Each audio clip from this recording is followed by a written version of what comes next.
Hello, എല്ലാവർക്കും നമസ്കാരം. എല്ലാവർക്കും എൻ്റെ ഈ ചെറിയ ചാനലിലേക്ക് സ്വാഗതം കേട്ടോ. ഞാനിന്ന് ഉണ്ടാക്കാൻ പോകുന്നത് ഒരു നാടൻ കടച്ചക്ക കിട്ടിയിട്ടുണ്ട്. അതുകൊണ്ട് ഒരു നല്ല വറുത്തരച്ച ഒരു കറിയാണ് കേട്ടോ. ഒരു നാടൻ കടച്ചക്ക കറി. അത് നമ്മളെ ചിക്കൻ കറിയൊക്കെ തോൽപ്പിക്കുന്ന ടേസ്റ്റും മണവും ഒക്കെ ഉള്ള നല്ലൊരു കറിയാണ്. അപ്പോൾ അതെങ്ങനെ ഉണ്ടാക്കാമെന്ന് നോക്കട്ടെ. അപ്പോൾ ഞാൻ ആദ്യം ഇതൊക്കെ ഒന്ന് നുറുക്കിയിട്ട് എടുക്കട്ടെ. കടച്ചക്കയൊക്കെ ഇത് തൊലിയൊക്കെ കളഞ്ഞ് നുറുക്കിയിട്ട് കഴുകി ഞാനൊരു ബൗളിലേക്ക് ഇട്ട് വെച്ചിട്ടുണ്ട്. ഈ ഒരു വലിപ്പത്തിലാണ് കേട്ടോ ഞാൻ ഇത് നുറുക്കിയെടുത്തത്. വല്ലാതെ വലുതുമല്ല, എന്നാൽ അത്ര ചെറുതുമല്ല കേട്ടോ. ഈ കടച്ചക്കയൊക്കെ വെന്ത് കഴിഞ്ഞാലുണ്ടല്ലോ, ഇതിൻ്റെ ഈ ഭാഗമൊക്കെ കടിച്ച് തിന്നാനൊക്കെ നല്ല ടേസ്റ്റാണ് കേട്ടോ. എനിക്കിഷ്ടമാണ് കടച്ചക്ക മസാലക്കറിയൊക്കെ ഇതേപോലെ ഉണ്ടാക്കിയാൽ. അപ്പോൾ കടച്ചക്ക ഇഷ്ടമുള്ളവർക്കൊക്കെ ഇങ്ങനൊരു കറി ഉണ്ടാക്കുകയാണെങ്കിലൊക്കെ നല്ല ഇഷ്ടമാവും കേട്ടോ. അപ്പോൾ ഇത് ആദ്യം ഇതിനുള്ള അരപ്പുകളൊക്കെ റെഡിയാക്കി വയ്ക്കുക. ഒരു പാൻ അടുപ്പത്ത് വെച്ച് ചൂടായപ്പം അതിലേക്ക് 1 ടേബിൾ സ്പൂൺ വെളിച്ചെണ്ണ ഒഴിച്ചു കൊടുത്തിട്ടുണ്ട്. അതിലിതാ ഒരു മുറി തേങ്ങ ചിരകി വെച്ചിട്ടുണ്ട്. അതിട്ട് കൊടുക്കുക.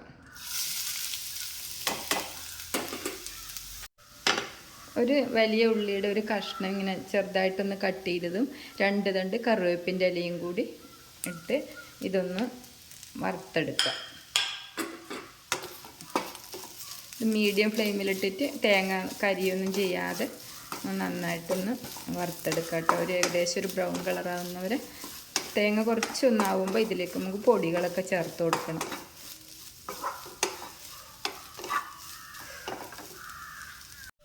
ഇതിലേക്ക് ഒരു നുള്ള് പെരിഞ്ജീരകം കൂടി ചേർത്ത് വറുത്തെടുക്കണ്ടേ. തേങ്ങയുടെയൊക്കെ കളർ ഏകദേശം ഒന്ന് മാറി വന്നിട്ടുണ്ട്. ചെറുതായ ഒരു ബ്രൗൺ കളറായിട്ടുണ്ട്. എന്നാൽ വല്ലാതെ കളർ മാറേണ്ട ആവശ്യമില്ല. അതിലേക്ക് ഒരു 2 ടേബിൾ സ്പൂൺ മല്ലിപ്പൊടി ഇട്ട് കൊടുക്കുന്നുണ്ട്.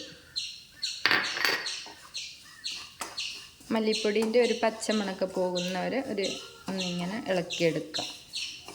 ലോ ഫ്ലെയിമിലിട്ടിട്ടാണ് ഇട്ട് ഇളക്കുന്നത്. പൊടി ഒരുപാട് മൂത്ത് കഴിഞ്ഞിട്ട് കളർ മാറാൻ പാടില്ല. പെട്ടെന്ന് തീ കൂട്ടിക്കഴിഞ്ഞാൽ കരിഞ്ഞു പോകും. അപ്പോൾ ഏകദേശം മല്ലിപ്പൊടീൻ്റെ പച്ചമുളകൊക്കെ പോയിട്ട് 1 ടേബിൾ സ്പൂണ് മുളക് പൊടി ഇട്ട് കൊടുക്കുന്നുണ്ട്. അതും കൂടി ഒന്ന് വറുത്തെടുക്കാം. മണമൊക്കെ പോയപ്പം ഒരു 1/2 ടീസ്പൂണ് കുരുമുളക് പൊടിയും കൂടിയും ചേർത്ത് കൊടുക്കുന്നുണ്ട്. അതും കൂടി ഒന്ന് വറുത്തെടുക്കാം. ഇതൊക്കെ ഏകദേശം ഒന്ന് കളറൊക്കെ മാറി വന്നിട്ടുണ്ട്. ഇനി ഫ്ലെയിം ഓഫാക്കിയിട്ട് ഇത് ചൂടാറിക്കഴിഞ്ഞാൽ ഒന്ന് നന്നായിട്ട് അരച്ചെടുക്കണം. തീരെ വെള്ളം ചേർക്കാതെ വേണം കേട്ടോ അരയ്ക്കാൻ. അങ്ങനെ അരയ്ക്കാൻ പറ്റുന്നില്ലെങ്കിൽ ഒരു 2 സ്പൂൺ വെള്ളമൊക്കെ ചേർത്തിട്ട് നല്ല നൈസായിട്ട് അരച്ചെടുക്കണം. അപ്പോൾ ഞാനിത് ഓഫാക്കി. ഞാനിതാ അരയ്ക്കാനുള്ളതൊക്കെ കൂടി മിക്സിൻ്റെ ജാറിലേക്ക് ഇട്ട് കൊടുത്തിട്ടുണ്ട്. ഇനി അത് നന്നായിട്ടൊന്ന് അരച്ചെടുക്കാം. കടച്ചക്കൊക്കെ ഞാനിത് ഒരു ചെറിയ ചട്ടിയിലേക്ക് ഇട്ട് കൊടുത്തിട്ടുണ്ട്. അരവൊക്കെ ഞാൻ അവിടെ നന്നായിട്ട് അരച്ച് വെച്ചിട്ടുണ്ട്. അതിലേക്ക് ഇതാ 1 തണ്ട് കറിവേപ്പിൻ്റെ ഇല, 2 പച്ചമുളക്, ഒരു ഇത്തിരി ഉപ്പ് ഇട്ട് കൊടുക്കുന്നുണ്ട്. പിന്നെ നോക്കിയിട്ട് ഇട്ട് കൊടുക്കുക. പിന്നെ ഒരു 1/4 ടീസ്പൂൺ മഞ്ഞൾപ്പൊടിയും 1/4 ടീസ്പൂൺ മഞ്ഞൾപ്പൊടി. ഞാൻ അരച്ച് വെച്ചതിൽ നിന്ന് ഒരു ഇത്തിരി ഇതിലേക്ക് ഈ കടച്ചക്കൻ്റെ കൂടെ ഇപ്പോൾ ചേർത്ത് കൊടുക്കുന്നുണ്ട്. ബാക്കി ഇനി ലാസ്റ്റേ ചേർത്ത് കൊടുക്കുള്ളൂ. എന്നിട്ട് വേവാൻ പാകത്തിന് വെള്ളം ഒഴിച്ചിട്ട് വേവിച്ചെടുക്കുക.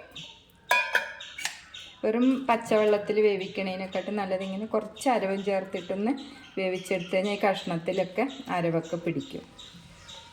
ഇനി ഇത് അടച്ച് വെച്ച് വേവിച്ചെടുക്കാം.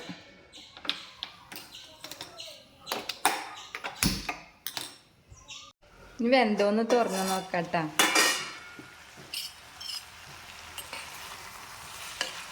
കടച്ചക്കൊക്കെ നന്നായിട്ട് വെന്തുണ്ട്. ഇത് വല്ലാതെ വെന്തങ്ങോട്ട് ഉടയാൻ പാടില്ല. ഇത് കറിയിൽ ഇങ്ങനെ ഇതിൻ്റെ കഷ്ണം കടിക്കാൻ വേണ്ടിയിട്ട്, അതാണ് ഇതിൻ്റെ ടേസ്റ്റ്. അപ്പോൾ ഇനി ഇതിലേക്ക് ഞാൻ അരച്ച് വെച്ച അരവ് ആദ്യം ചേർത്തതിൻ്റെ ബാക്കിയുള്ളതും കൂടിയിട്ട് ചേർത്ത് കൊടുക്കുന്നുണ്ട്.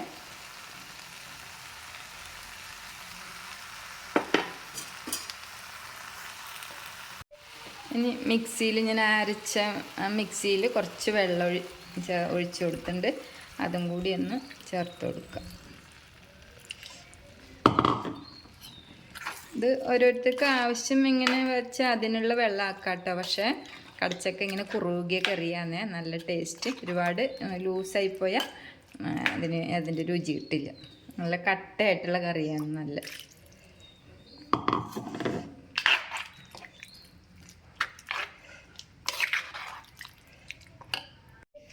ഞാൻ പാകത്തിനുള്ള വെള്ളമൊക്കെ ചേർത്തിട്ടുണ്ട്. ഇനി ഇതൊന്നും കൂടി ഒന്ന് അടച്ച് വെച്ചിട്ട് അരവൊക്കെ ഒന്ന് വേവണ വരെ ഒന്നും കൂടി ഒന്ന് തിളപ്പിച്ചെടുക്കാം കേട്ടോ. ഇനി കറി ഒന്ന് തുറന്ന് നോക്കേ. ഇതാ അരവൊക്കെ ചേർത്തിട്ട് കറിയൊക്കെ ഒന്ന് നന്നായിട്ട് തിളച്ച് പാകത്തിന് വെള്ളമൊക്കെ ആയിട്ട് വറ്റിയിട്ടുണ്ട്. ഇനി നമുക്കിത് ഒരു വേപ്പിലയും കൂടി കറിവേപ്പിൻ്റെ ഇലയും കൂടി ഇട്ട് കൊടുത്തിട്ട് ഇറക്കി വയ്ക്കാം കേട്ടോ. എന്നിട്ട് ഇതിന് നന്നായിട്ടൊന്ന് വറവും കൂടി ഇട്ട് കൊടുക്കണേ. ഞാനിത് ഇടയ്ക്കൊന്ന് ഇളക്കി ഇട്ട് കൊടുത്തിട്ടുണ്ടായിരുന്നേ. എന്നിട്ട് ഉപ്പൊക്കെ പാകത്തിന് ചേർത്തിട്ടുണ്ട് കേട്ടോ. അപ്പോൾ ഈ കടച്ചക്ക പെട്ടെന്ന് വേവണതായിരുന്നു കേട്ടോ. ചിലതൊക്കെ കുറച്ച് സമയം പിടിക്കും വേവാൻ. അപ്പോൾ ഇത് വേഗം തന്നെ ഇത് വെന്ത് കിട്ടിയിരുന്നു. അപ്പോൾ ഇനി നമുക്കിത് ഇറക്കി വയ്ക്കാം. വറവിട്ട് കൊടുക്കാൻ വേണ്ടിയിട്ട് ഇതാ ഞാനിവിടെ കരണ്ടി അടുപ്പത്ത് വെച്ചിട്ടുണ്ട്. അതിലേക്ക് വെളിച്ചെണ്ണയാണ് ഒഴിച്ചു കൊടുത്തത്. പിന്നെ അതിലേക്ക് 1 സ്പൂണ് കടുകിട്ട് കൊടുക്കാം.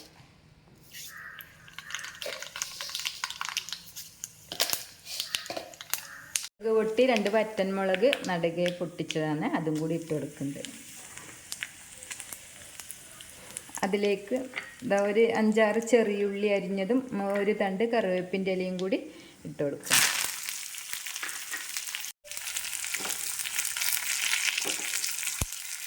ഈ ഉള്ളി അരിഞ്ഞ് വറവിടുന്നതാണ് കേട്ടോ ഏറ്റവും നല്ല ടേസ്റ്റ്. അതിൻ്റെ മണവും ഒക്കെ നല്ല രുചിയാണ് കേട്ടോ. കടച്ചക്ക കിട്ടുമ്പോൾ എല്ലാവരും ഇതേപോലെയൊക്കെ വെച്ച് നോക്കണേ.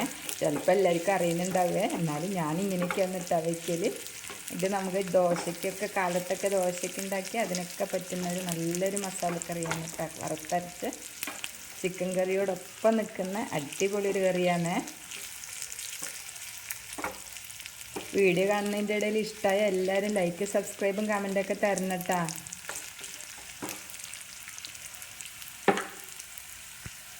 ഉള്ളിയൊക്കെ നന്നായിട്ട് മൂത്തിട്ടുണ്ട്. അതിന് കറിയിലേക്ക് ഒഴിച്ചു കൊടുക്കാം കേട്ടോ.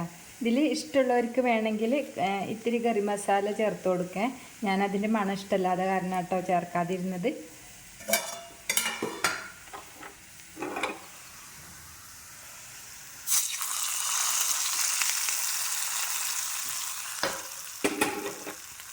ഈ വറവിൻ്റെ മണം പുറത്തേക്ക് പോകാതിരിക്കാൻ വേണ്ടി ഒരു 2 മിനിറ്റ് അടച്ചു വെച്ച് കൊടുക്കാം.